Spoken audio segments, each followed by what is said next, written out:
PARSHAS VAYICHI, Pasuk Ches, Vayar Yisrael Bnei Yosef, Vayom Mi Eila, the beautiful vart in the Degel Machne Ephraim, the grandson of the Baal Shem Tov. And the same similar vart was brought down by Rabbi Ronnie Greenwald, that he said when he was learning with some boys who were not from, and one of them came up with the same vart. So you have two nice sources for the story. Not comparing them, but... So Yosef had two kids, Menashe and Ephraim, and they looked different than the Shvatim. The Shvatim were all together by Yaakov, they were Bnei Yaakov, and these two kids were brought up, in Mitzrayim. They dressed different, they looked different. So Yisrael, Yaakov Avinu, he looks at the children of Yosef and he says, who are these guys? Who are these? He didn't recognize that they would be his grandchildren. They didn't have the white shirt with the black pants on. They dressed like Egyptians. Yosef alav, he says, Banayim, these are my children. Asher nasan li Elokim bazeh. This is what God gave me. This is like what we were talking about. A lot of times you're embarrassed. You go outside and who's that kid? Sometimes you go dancing and you see one of our fathers dancing. It looks like he's dancing with the waiter. We had a beautiful family here, a Chassidish family. They made a bar mitzvah in Eretz Yisrael, which was even harder. And he danced with his son in the middle, and everybody was going, who was he dancing with? It looks like he took one of the waiters to dance with. And he said, listen, this is the child that God gave me. Banayim asher nasan li Elokim bazeh. So Vayomer, so Yaakov says, Kochem no elai, bring them to me, va'avarchem, and I will bless them. But there was a problem. Ve'enei Yisrael kavdu mizoikein. The eyes of Yaakov were very old. He was from the old country. He couldn't look at them. The chup and the dress and the way he couldn't the half-shaved hair and the pink.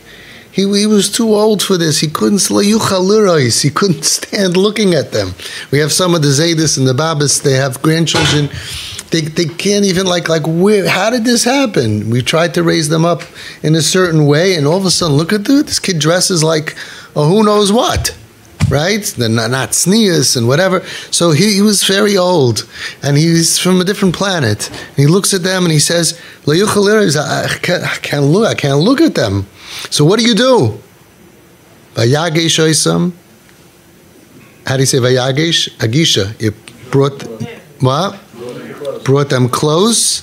Vayishak lohem. And he kissed them. Vayechabek lohem. And he hugged them. Physical hugs. We have some people say they don't hug their children. He could hug his children and we can't hug our children. He wasn't chassidish enough for us. Some chassidim, no, we don't hug the children. Yaakov Avinu, he said, I can't look at them. I can't relate to them. I don't know what to tell them. So you know what he did? The main thing, they need to know that I love them. Isn't that beautiful? He felt that he's too old to learn a new language. He could tell them, come here, and he hugged them and he kissed them. Isn't that beautiful? That's what we need to do with our children and our grandchildren and many other people. Sometimes it's hard to find a language of communication. But we could bring them close. Bring them close. Don't say, that's the way you came for a bracha. That's the way you came to me dressed like that. That's the way you dressed at the Shabbos table. No rejection. No rejection. Even if it's hard to look at it, just go ahead and bring them near, draw them close, kiss them, and hug them. I ask parents, I beg you, even if it's not your minhag, you have a new minhag. There's worse things you can do than this. You have a new minhag. Friday night, you bench your children, you hug each one and give them a kiss. And when you hug them, you whisper something nice in their ear. I don't care if you have to write it beforehand and read it. You think of something nice. I had a family here. People have done it. First of all, a lot of people, it's not my minhag either. In Ger, they don't do that. It's okay. Okay? Don't worry about it. If you really don't want to do it, so then do it standing on one foot. This way you're not breaking the minhag. Or do it after the fish. This is so important for your little kids. We had a family here that it was their minhag. And he tells me, I do it. So I said, what do you do? He says, I bench each kid and I kiss them. I said, oh, it sounds good, but you know what? Throw in a hug. I met the oldest son, who was a kollel man, with two kids. I happened to meet him that week about something else. And he tells me, starts looking all sheepish, and he tells me, thank you. I said, what? He goes, you told my father to hug. Thank you. My tati hugged me. He wasn't the kip. He was the starker one. He needed it. And he said, you don't know what happened. My father he hugged me first, and then the second one. And then all the kids, they have a big family. So I said, Tati's hugging. We all came running. And it's different. And a teepee hug. No patting. Just embrace them. Hold them. And say, I love you. I'm so proud to be your father. And then the child goes to mommy. And mommy benches them and embraces them, hugs them, holds them, and gives a kiss. This is so much in our dar is about feeling loved. This is like our whole NKN. This is prevention. This is strengthening them. They feel, no matter what they did, especially if they messed up, they need it even more. I'm proud to be your father. How many people our age would die to hear that from our parents? We never heard it. You ever heard it? Most of us, no. I heard it one time.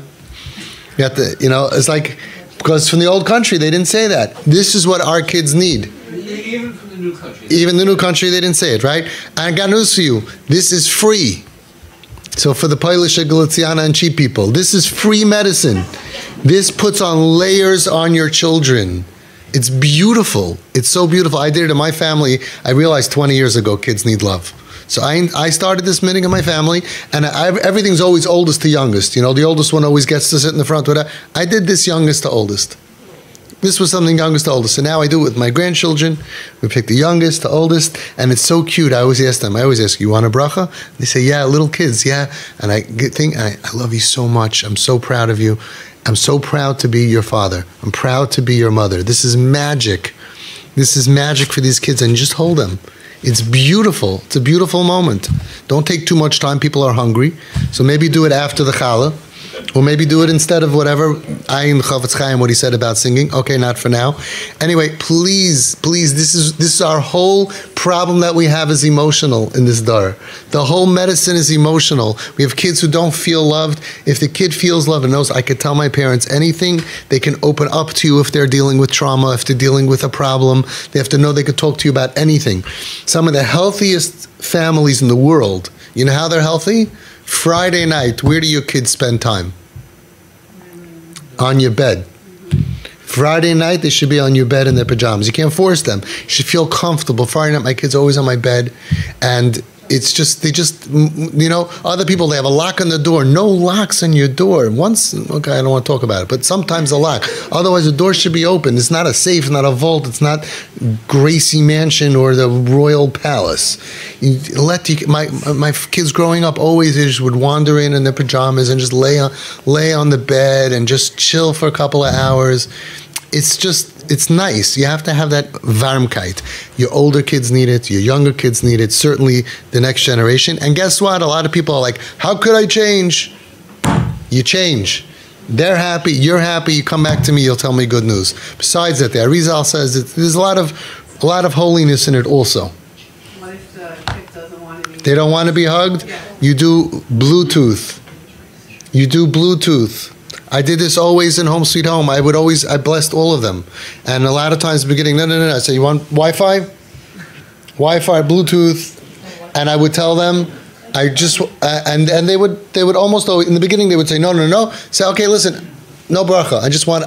I pray that you should have the best week of your life. I bless you that you should be happy. We had once a Rav that came to Home Sweet Home. I tried not to do that. It was pretty dangerous. We almost lost a few Rabbanim that way.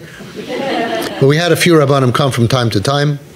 And at the end, one of them said, there were 6 guys around the table. I have a picture of it. And the Rav said, who wants a bracha?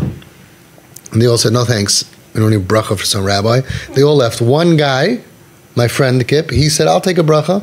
And he took his hands and he said, you should be very, very happy. All the other ones heard that. Bowed face, I'll take one. That kind of a bracha they want. So if they don't want a bracha at all, you say, I just want to tell you I love you, and I wish you to have the happiest week of your life. And if they accept, if they're okay with that and they want more, you could say, I'm giving you an air hug. You could do an air hug, okay? Wi-Fi, Bluetooth, air hug. And then eventually you'll see they're going to melt in your arms. We have so many stories of kids who the parents didn't hug them and they didn't want to be touched, and after a couple of years they did, and just embrace them, just hold them. I'll end with one story. There was a father who told me that he never hugs his kid, and he said his father never hugged him and his grandfather never hugged his father. So I told him what to do. I told him to buy, it's a true story. All my stories are true. And it's mamash, it happens to really, really be true that all my stories are really, really true. And I told him what to do, and I told him what to write, and I told him exactly what to do. And he went out, I told him to get a teddy bear, a big teddy bear. He found a big teddy bear that was actually hugging a small teddy bear, which made it even better. And he wrote this. He said, the Elta Zayda, great-grandpa, didn't hug Zaidi. Zaidi didn't hug me, and I never hugged you. What do you say we break the chain? And I told him his job is one thing. While his son is reading this short thing, he has one job to do, because it's very hard. What was his job? To just open his arms. That's all I want you to do. The kid read the thing, saw the bear holding the bear, read the thing, opened up, saw his father like this, went into his father's arms. First hug in many years. That kid was one of our most dangerous kids. At 15 years old, he was stealing cars and taking them for joy rides interstate. He would leave them, wherever he last crashed, on a curb, on the missing tires. And that kid today is completely Shemei Torah mitzvahs. First of all, he's alive, okay, and he's normal and he's functional, and he's Shemei Torah mitzvahs. So this is our tools. Our whole problem we have today, we don't have physical. Of course, people are physically ill, but not. The problem with our kids is not physical. It's really not psychiatric. It's trauma and it's emotions. And fortify your children with love. We'll end with this. We would think love is for weaklings, but big tzaddikim don't need love. But there's a Gemara, and there was a fight in the Gemara between Abaya, who had no parents, and I believe it was Rav Papa. And they're fighting in the Gemara. And every svara that Abaya says, Rav Papa responds and knocks him down. And Abaya tries again, and Rav Papa wins again. Knocks him down again and again. Abaya says to him, it seems to me that the reason why you're sharper than me is because you have parents that take care of your needs. Look at the Gemara. I have it written down. I just don't have it here in my notes. It's in my notes, not on me. Abaya, you think there's a difference between two black belt Amayroim? We can't even imagine that one could be better because he has a mommy giving him a lunch bag, makes some tuna fish sandwiches, and writes a little sticker in it. I love you tons. Have a great day. You think it doesn't affect our children? It affected Abaya. It's unbelievable. He said, it seems to me that that's why you're stronger. Sheyesh lachem, because you have parents. Shemesapim lachem kol tzarkecha. And I don't have it. Isn't that amazing? So if an Amoira would need parents, don't our kids need parents? The best kids, the kids I just saw from Rav Steinman Zatzal, a clip that went out. He said, so many people think the good kid doesn't need parents. The good kid doesn't need surprises and gifts and all of that. And it comes out that they're struggling and they did need. Don't wait for problems. Fortify your kids from when they're born until forever. With hugs, with love, with gifts, with being there for them in any way that you can. My father, after the Holocaust, so he didn't have any family to walk him down to the chuppah. So there was a wonderful rabbi that he was friendly with, Reb Shmuel David Walken, and Reb Shmuel David and his Rebbetzin walked my father down the chuppah.